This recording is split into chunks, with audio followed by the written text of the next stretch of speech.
Fala galera, tudo bem com vocês? O MIBR vem passando por bastante dificuldades. A equipe que era colocada como top 3 do VCT Américas, hoje já não mostra mais esse mesmo desempenho. Depois de um bom primeiro split, nos playoffs a equipe perdeu para Sentinels por 2-0. E depois daquela partida parece que o elenco se perdeu completamente, não conseguindo mais encontrar aquela boa forma do primeiro split e conseguindo apenas uma vitória desde então. E o IGL da equipe era o Artizin, porém ele entregou o cargo de IGL. A notícia foi trazida pelo Bruno Pavoleri, que escreveu o seguinte: a informação é, MIBR promove mudança importante dentro da lineup de Valorant e passa a ter Verno como IGL no lugar de Artizin, que pediu para deixar a função. Essa alteração já entra em vigor nessa rodada do VCT Américas. Ainda segundo a matéria, a decisão, no entanto, partiu do próprio Artizin. Ele optou por deixar de ser o IGL e comunicou ao Freud, que então optou por destinar a função ao Verno, que já tinha interesse em ser IGL e inclusive já era o second caller do time. De modo geral, a mudança foi feita com naturalidade e houve apenas uma troca de papéis, já que o Artizin passou a ser second caller. E é assim que o MIBR tem treinado ao longo dessa semana. Pois é, rapaziada, o novo IGL será o Verno, que no primeiro split, pelas comunicações do time, dava pra perceber que era um jogador bastante comunicativo, mas que pelo menos no último segue a cal pareceu estar mais calado. O Nigga até comentou sobre isso no seu react. Já o do MIBR, mano, é duro, cara. O MIBR tá numa situação muito complicada aqui agora, mano. Falando dentro do jogo, eu acho que esse é o time mais retranqueiro que a gente já viu do cenário brasileiro. E não que isso seja ruim por causa dos jogadores, mas eu acho que é a característica de cada um deles. E eles juntaram todo mundo que é muito retranqueiro no mesmo lugar. Então, de novo, acho que o Artizin de Double Duelista pode trazer a explosão que muitas vezes falta pra esse MIBR. E dentro do servidor, eu tô achando que essa característica também tá começando a se sobressair. De um Verno que não comunica muito. Um Xenon que também não comunica muito. O Aspas que fala, mas só. E aí fica o Cortesia gritando pra caralho, tentando hypar, e o Artizin falando muito também, mas... não sei, cara, não sei. Parece que falta um pouco de vontade aí nesse MIBR. Pois é, rapaziada, com certeza o MIBR precisava de algo novo para tentar recuperar seu bom desempenho. Será que essa era a mudança que o MIBR precisava? Vamos descobrir no próximo domingo, que é o próximo compromisso da equipe contra a Leviathan. Então já deixa a sua opinião sobre isso aí nos comentários e vamos para a próxima notícia. Sua gameplay tá mais perdida que cal em ranqueada sem mic. Então vou te passar a ferramenta ideal para você subir de elo. No Vavá Academy você tem acesso a aulas completas, dicas individuais para cada agente, inclusive os mais novos, e um coach radiante particular para te mostrar onde você tá errando. Além disso, rolam campeonatos semanais com premiação para você aplicar tudo que aprendeu. E o melhor, 2 assinaturas saem pelo preço de uma. É só você fazer a meinha com seu duo e falar com o suporte dizendo que veio pelo Smoke Mid. O link tá aqui na descrição. E ainda falando sobre IGLs, dessa vez da Loud, o Robbie BK deu entrevista exclusiva para o jornalista Sage da Twin, falando sobre sua entrada na Loud, a preparação do time e a primeira vitória no Stage 2. E legendamos aqui para conferirmos. Hey everyone, Sage the Twin here. I'm here with victorious Robbie BK after their series. First VCT Americas match. You win, kind of a nail biter. What was that like, just being on stage, 2-1 series? Seems like you're very exciting, almost lost your voice there. Yeah, I mean, I did lose my voice. It was super exciting. Like, coming into today, I was so ready to play the game. I'm finally back, you know, after months of off season or no practice or whatever. So it just feels amazing to be back and to win the first match. Like, it's an unbelievable feeling. Obviously, the road is still long, but we got there. We'll get there. Yeah, talk to me more about that series, because, you know, before we got in here, you're talking about how the boys need some energy, they need more hype. So then you started yelling more. What was that like? So I think on the first game I was very calm. I just went into the game like round by round, stay locked in, round is over, fist bump, keep going. But then I saw some of my teammates a little bit, not necessarily down, but I felt like they need some energy in them, you know? So the second map, I don't know what happened. I think we won pistol, we won the eco round or something, and I just started screaming. And yeah, it was fun. No, that's awesome. And, you know, first win feels amazing. I want to talk a little bit about that period where you were alluding to it, where you weren't really practicing much after like the Gentlemates stuff. So how did you use that time to just stay sharp? Were you just spending a lot of time reflecting on things that you can improve on? Because mechanically, it seemed like you're pretty sound and solid. So how did you use that break period to grow? I didn't have like the longest break. I mean, we couldn't really practice because when I signed with Loud, we were still like distance, you know. I was in Europe. I didn't have a visa or anything. And the practice that we had was quite bad. Like I was playing on 150 ping and never again. I hate that. I hate it. Anyway, yeah. I stay pretty sharp. I still feel like I could focus on my performance a lot more. I played good, but there were also moments where I was like whiffing some like easy shots, you know. But yeah, like I feel like we can play a lot better than this, and the fact that it was a close game, like I know that the next time it's gonna be much easier. I want to ask more about just joining Loud. How did you get approached for it? Did you just get messaged in Twitter DMs, or your agent contact you and then was like, Loud possibly wants to trial you, and you're like, oh my god, Americas? That sounds sick. Yeah, no, I knew that like EMEA there weren't that many options because the season was about to start. So I was like, I told my agent, like, I just want to play, man. I want to play. And I told him, like, yo, I've been wanting to go to Americas or whatever, like anywhere. Just take me anywhere. Yeah. And then he told me, like, by the way, Loud wants to trial you. And I was like, Loud? What do you mean Loud?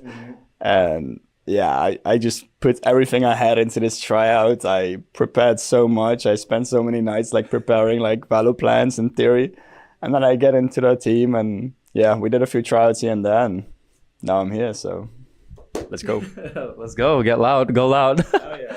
Yo, so what's your process actually for preparation like that? You know, are you someone that relies a lot on structure, or is it more so you just wake up and you think, I feel like I need to work on my aim today? Like, do you have a structure for that? I think I've been working a lot on just improving the team in general. I've overworked myself a little bit in the beginning because there were like so many things that I wanted to do.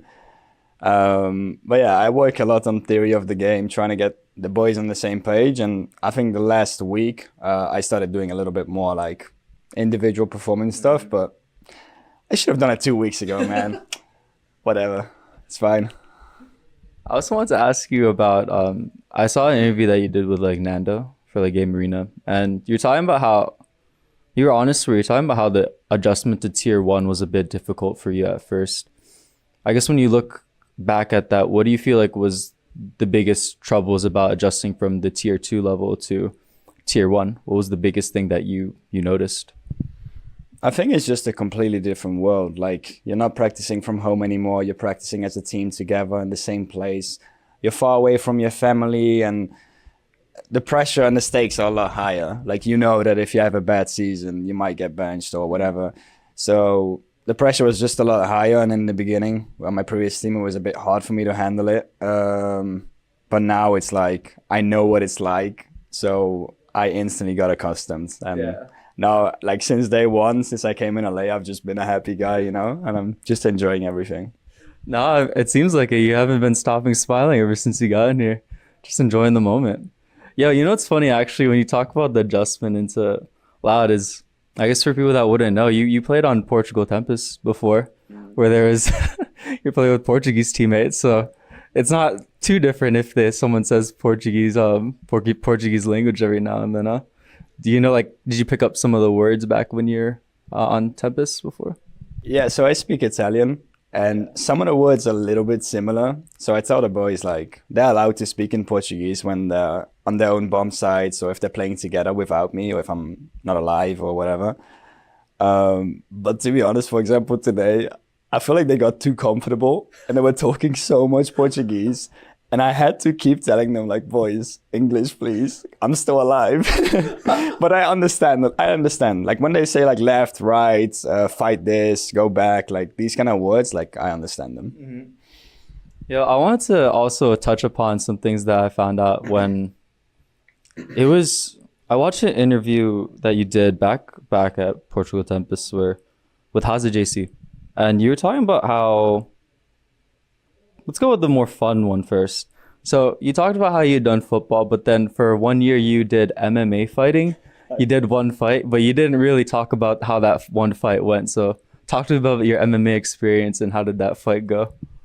Okay, that was a long time ago. I was 17. Okay, I'm actually not that old. I'm 23. I'm not that old. I'm 20, that's fine. Yeah, but anyway, yeah, I did MMA for like a year. I'm like a very big fan of MMA and stuff. And yeah, I told my coach like, just let me fight, man. And he let me fight against someone who had like much more experience than me in jiu-jitsu. So I literally like wanted to throw a knee, and he just took me down, and then it was sad. Was your confidence broken at that point? Yeah, I instantly quit afterwards, but not because of that, but because I wanted to go pro. But I'm not that bad, okay? I that right elbow of mine, it's kind of clean. It's always loaded. Are you southpaw or are you right? Right. Gotcha. Nice. Bit So- of everything, you know. There's some elbows, some knees sometimes, you know, spinning back kick, you know what I mean. Yeah. I mean, maybe that was the thing that you needed in order to kickstart your Valorant career. So makes There you sense. There you have it. Another thing I also wanted to ask you about is because in that you talked about when you were younger, you also struggled a lot with anxiety too. And like even just, you talked about how even just going to the store talking to people is really tough. You're in IGL. I feel like that's such a vast change, like, because you're talking constantly. How did you improve that? Okay, I wouldn't say like, I don't know if it's anxiety or what it is. I was just a shy kid because I'm always like gaming and I'm away from people. So I was afraid to go to the shopping and talk to the people that work there, you know. But nowadays I've changed a lot. I've changed a lot. I'm much more extroverted now. Did that just change with age, or was that more something you just put yourself out there and then started talking to people even if you were scared? I think it's just experience. Like the more you speak to people, the more you become confident around them. And right now I can speak to almost anyone and just be like, "What's up? Yeah. How you doing?" I mean, I feel like that's incredibly important as an IGL, so it makes sense. Now, I kind of want to just ask you about the future of the split, because a 1-0, this is a really important win that you got. You know, talk to me about how you go about the rest of the regular season. Is it more focused on one step at a time, or are you trying to think more of the bigger picture of the goal in sight is playoffs right now? I think obviously the goal is always going to be playoffs and go to champs and all these kind of things. But overall, like our main thing has been like, we know that we are not at our peak, like at all. Like we just started as a team and we're still working like on a lot of things. And even today we came into this with the mentality of like, this is probably going to be our worst game. Like, let's just try to win it. And then anything else, like we're only going to improve from here on. And I could tell from today, like we had a close game. We barely won, but at the same time, like we can do like so much better. Like our scrims and stuff, we're doing so many things like better. So we just have like a lot of potential, and I'm excited. I mean, on the broadcast, they talked to the tank, sent you that little message. Is there any other people you want to shout out back in EMEA? If there's any more people, I'll shout out everyone. I'll shout out everyone at Gentlemates. I think I really liked everyone, especially my coach Goat. Like he taught me a lot about the game, and not just the game, but also about life and whatever. And yeah, I liked everyone. Quickly, what about life? Was it just how to treat the pro scene, or like what was the big thing about that? With my coach, Yeah. he just taught me a lot about like work ethic. Like he was super hardworking, and so am I. But he taught me to like balance it a bit, and I don't know. He just taught me a lot. I don't know. I got I'm blanking right now, but he taught me a lot of stuff. Okay, I promise. Now, Rob, you go enjoy that win. Appreciate your time. Thank you. Awesome.